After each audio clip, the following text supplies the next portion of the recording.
Nous faisons plutôt des moyennes séries. Et nous travaillons sur les secteurs d'activité aussi variés que l'électricité, le chauffage, le luxe, la soudure, le bâtiment, les fluides, etc. Notre métier, c'est la forge, puis, au fur et à mesure des années, l'usinage des métaux non ferreux.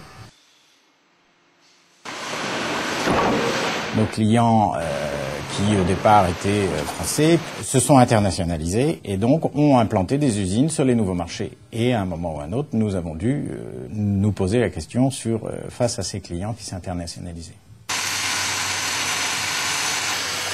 L'entreprise Brochard Constructeur est une entreprise familiale qui est implantée à Beaulieu-sous-la-Roche depuis à peu près 60 ans. Nous sommes spécialisés dans la fabrication donc de matériel agricole tracté, remorques, épandeurs à fumier, plateaux paille, remorques TP, avec un secteur d'activité donc plutôt présent sur le Grand Ouest et la France. Nous sommes dans un secteur d'activité au niveau du transport très concurrentiel. Dans nos métiers, nous avons à peu près entre 40 et 50 concurrents sur la France. Nous sommes aperçus que nos clients, notre relationnel avec les clients, commençait à se dégrader au-delà d'une certaine limite territoriale. Et notamment, le relationnel pour Innoforge n'est pas uniquement un relationnel commercial ou un relationnel de transport de marchandises. Il est aussi un relationnel technique dans la mise au point des produits. Donc première étape, installation en Pologne, donc vous l'avez bien compris, pour le marché d'Europe centrale. Et non pas pour rapporter des produits sur l'Europe de l'Ouest, puisque aujourd'hui, nous avons bien défini dans notre stratégie que l'usine de Breteuil dans l'Oise était le centre d'Innoforge, c'était là où était le savoir-faire et c'était là où sont toutes prises les décisions importantes. Nous pensons qu'effectivement, notre avenir aujourd'hui passe par un développement à l'international. Pourquoi ? Parce que il y a des marchés émergents qui sont intéressants, qui sont sous-équipés, qui vont nous permettre de retravailler notre rentabilité et pouvoir investir ici, en France, sur de la conception, sur du commercial. Mais il nous faut aujourd'hui des marchés à rentabilité. Donc on s'était dit implantation en Pologne en 2003, donc on réfléchira et on commencera à se poser des questions vers 2007-2008.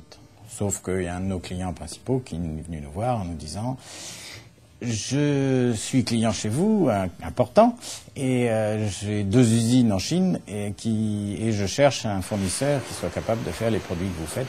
J'ai vu ce que vous avez fait en Pologne, et si vous faisiez un copier-coller pour vous installer en Chine, je serais très intéressé, et notamment je suis prêt à vous signer un contrat de 3 ans pour vous aider à démarrer. » Donc là, se poser la question de l'emballement du développement international.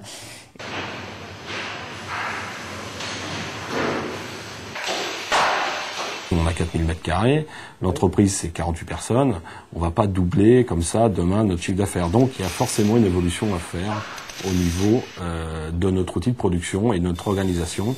Donc c'est là effectivement le défi majeur. Si vous y allez pour faire un coup, c'est pas la peine, ça s'appelle de l'export. Nous, on souhaite pas faire de l'export. On souhaite vraiment être présent dans les pays que l'on attaque et sur les pays où on souhaite s'implanter. S'implanter, c'est monter des structures, c'est avoir du service, comme je vous l'ai dit, commercial, en SAV. Il faut que votre nom soit assimilé au pays. Nous avions fait une analyse sur notre métier, sur nos savoir-faire, sur l'évolution de nos marchés, notre clientèle, etc. Et on a mis en place une stratégie progressive et Akamas nous a permis de conforter qu'on ne s'était pas trompé, qu'on n'avait pas fait une mauvaise analyse, etc. Une implantation à l'étranger n'est pas synonyme de délocalisation.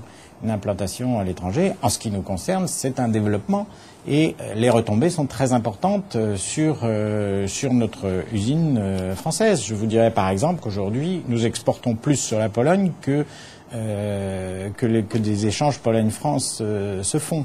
Et donc aujourd'hui, notre implantation en Pologne a été extrêmement bénéfique pour l'usine française.